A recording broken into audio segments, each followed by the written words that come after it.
The TaylorMade Qi10 was supposed to be the most forgiving driver of 2024. Maybe even the most forgiving driver ever made. But we didn't really see this iconic head cover appearing in many people's bags over the course of the year. But why? I mean, was it too expensive? Was it just not very good? I'm going to put this golf club through its paces today to find out. I know a lot of us consider buying golf clubs maybe 1 or 2 years old to save a little bit of money. Should this club be on your shopping list in 2025? Let's get into it.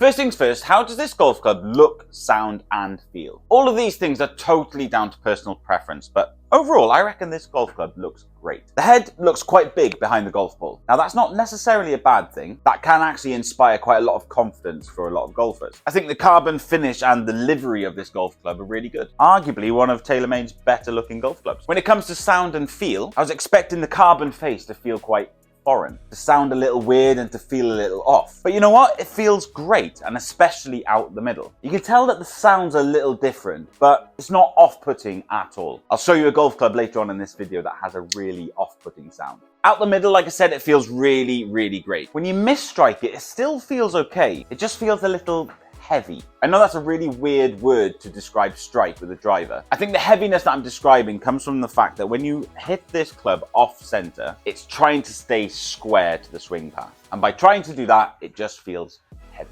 Which brings me neatly into the technology of this golf club.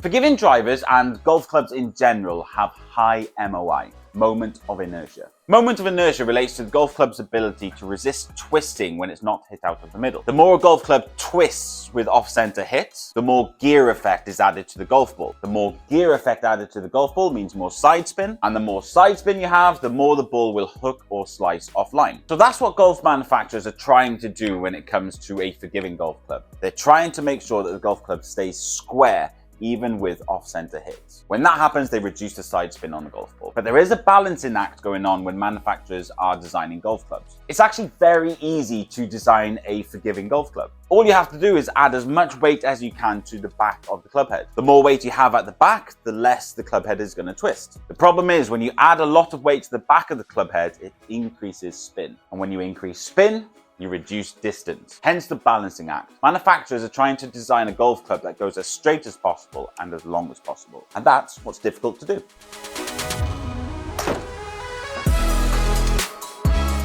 TaylorMade have actually claimed that the Qi10 Max is both forgiving and long, which, if true, is a very neat trick. So let's put it to the test. I'm going to compare the TaylorMade Qi10 Max with a golf club that actually was both forgiving and long, the Ping G425 LST. Now, the G425 driver range is regarded as the most forgiving driver range ever made, and the LST version of that head was the longest in that range. So I think this would be an interesting comparison. Can the Qi10 keep up with the G425 LST's distance, and can it hit it straighter? Let's find out. I'm going to hit 15 balls with each club here in the simulator and compare the results. We should be able to find out which golf club is better, and after that I'm going to take both golf clubs out on the golf course to put them into a real head-to-head battle. I'm not going to bore you with all these shots, so here's a little montage and I'll be back with the results in a sec.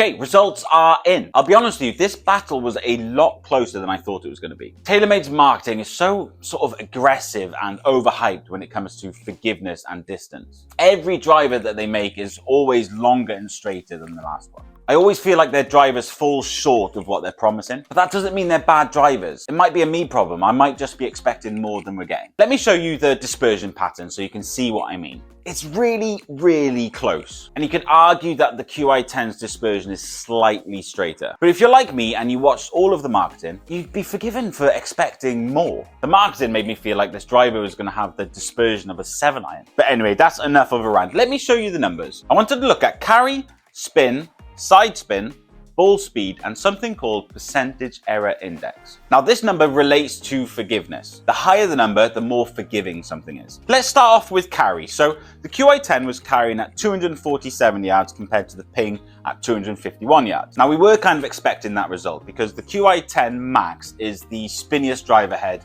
in the Qi10 range, and the Ping LST is the lowest spinning driver head in that range. With that said though, the spin numbers aren't that far apart. The Qi10 spinning at 3,081 compared to the Ping at 2,641. Now, I do have a swing at the moment that imparts a lot of spin on the golf ball. Normally, I'd expect that Ping driver to be spinning at about 2,200, which would then reduce that Qi10 down to sort of 2,600. So considering that's TaylorMade's spinniest driver head in the Qi10, the spin numbers aren't that high. Again, it seems like they're high with these numbers, but that's just how I'm swinging the golf club at the moment. Now, like we said earlier on in the video, forgiveness comes from reducing side spin. And the Qi10 side spin is lower than the Ping's. It's not a huge difference, but there is a noticeable difference there. And you could kind of see that in the dispersion results. The Qi10 was just slightly straighter than the Ping. I was surprised that the carry numbers were so close considering the difference in spin, but the Qi10 was able to keep up with the Ping with regards to distance because of the ball speed. The ball speed was 2 miles an hour higher with the Qi10 compared to the Ping. Drivers nowadays are imparting more ball speed across the driver face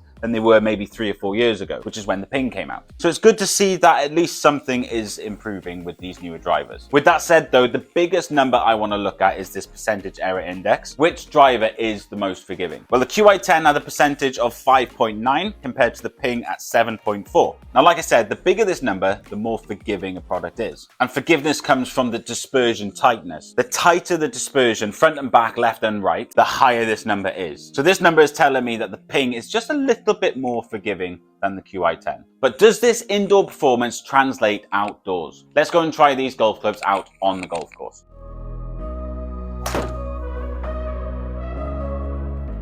Okay, so let's take these golf clubs out onto the course and see if our indoor test results appear outdoors as well. Now I'm going to start off with the Ping, and this tee shot isn't my best, to be honest with you. I wasn't expecting to see this ball fly so far right.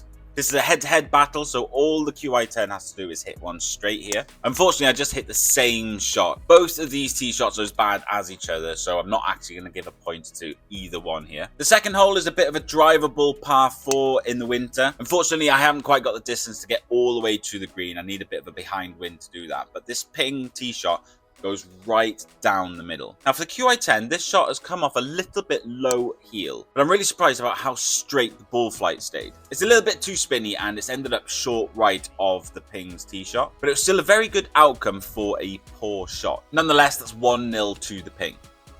Onto the third hole, and it's the Ping to hit first. I've hit this tee shot really well. It's slightly left of where I was aiming. It's probably ended up about 10 yards left of my aim point, and it's just rolled out into the rough, but a really good tee shot for me. Now again, I've hit a similar shot with the Qi10, slightly low heel, and it's just faded off to the right and into the trees. Now I'm starting to see a bit of a pattern with this Qi10. If I was aiming correctly for this very consistent shot shape with Qi10, I'd be hitting a lot more tee shots in play. I feel like the dispersion with the Qi10 is better at the moment.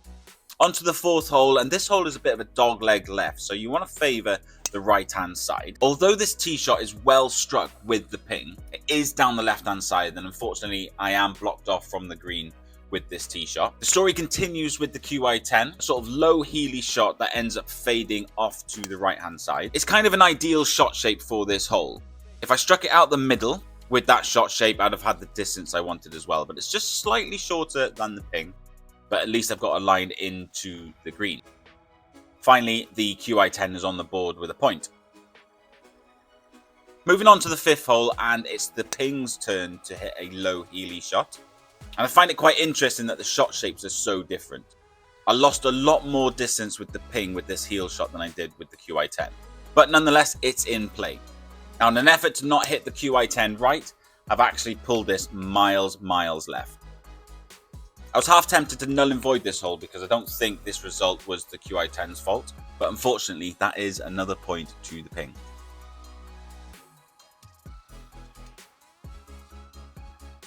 Onto our 6th hole, and this is a slight dogleg right, and with the Ping, I've gone for quite an aggressive line. It's ended up sort of 10 yards right of where I was aiming, and unfortunately it's in the trees. Now with the Qi10's tee shot, I was aiming in a very similar position to the Ping. So this tee shot is actually further away from my aim point than the Ping tee shot was. But at least this one's in play. Going into the last hole, it's 3-2 to the Ping. Now the reason I didn't null and void the 5th hole is because I have this left hook in me with any golf club. With the Ping, this one has gone into the trees out of bounds and somehow managed to bounce right back into play. And with the Qi10, I've basically hit the same shot that I've been hitting with it. A slightly low heel, and it's faded off round to the right. I was actually really surprised about how far this tee shot actually went, and with this tee shot, I still managed to make par from where I was. So overall, there's nothing to separate these drivers, on the scoreboard at least.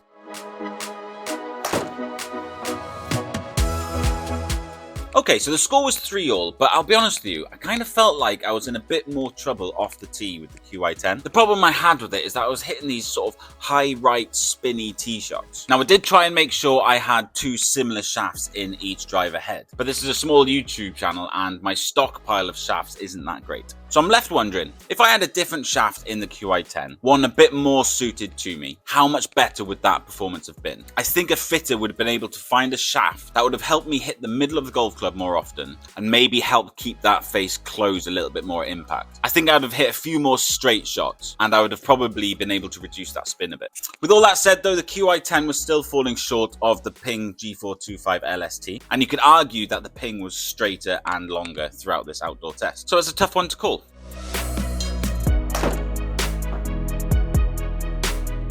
Ultimately, I don't think the Qi10 Max has leapt forward that far in technology this year. The sales figures and the performance numbers I'm seeing kind of prove why this driver didn't live up to the hype. I think a lot of us were expecting this driver range to be a whole new level of performance. And I think one of the bigger off-putting factors for this golf club was how expensive it was. With that said though, in 3 to 4 months time, when the new TaylorMade driver comes out, you'll be able to pick up the Qi10 for a lot cheaper. As much as it feels like I'm slating this driver, I'm really not. I think anyone who's got a driver in their bag which is 3 or 4 years old would actually see a performance gain with the Qi10. If you make sure you're fitted correctly for the Qi10 Max, I think it's actually probably better than the G425 Max. And so many people regarded that as the most forgiving driver ever made. But I'm just a regular mid-handicap golfer trying to get better. I think there's a chance that that driver could suit me, but I have a swing that imparts so much spin on the golf ball. I'm always fitted into low spin driver heads. So although it's not for me, I think it'll suit a lot of you guys out there. If you're considering upgrading your driver, definitely give the Qi10 Max a go. I think there's a good chance you'll see some performance gain. Guys, thanks for taking the time to watch the video. If you made it this far, please make sure you hit that like button, share this video with a friend, and hit that subscribe button as well. I'm trying to put content out every week that helps mid-handicappers like myself get better at golf, and hopefully you found this video helpful. I'll see you next week for another video.